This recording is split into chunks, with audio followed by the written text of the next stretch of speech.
2010s NBA era, dalawang player ang angat sa lahat dahil sa kanilang domination at galing. Pero sino nga ba kina LBJ at Steph Curry ang mas better sa kanilang dekada? Individually, walang kwestiyon na mas magaling talaga si LeBron kumpara kay Steph. Ang all-around game nito kasama pa ang scoring din sa kanyang edad ay nakakahangang obserbahan. Pero sa kabilang banda, ang matuturing naman ng 2010 maging sa kasalukuyan ay ang Golden State Warriors. Si Steph din ang no doubt best shooter sa buong history at binasag pa nga ang record sa 3 para maging 3-point king ng NBA. Sa panahon ni MJ at Kobe, ang kanilang teams ang walang dud ang pinakamalakas na team.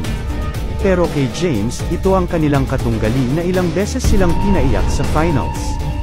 Dahilan ba ito para hirangin player si Curry sa 2010s? May pansagot naman dyan si LeBron dahil multiple time itong nakapanalo ng MVP kasabay pa ng Finals MVP. May chance rin itong mabreak ang all-time scoring record na halos unbreakable na.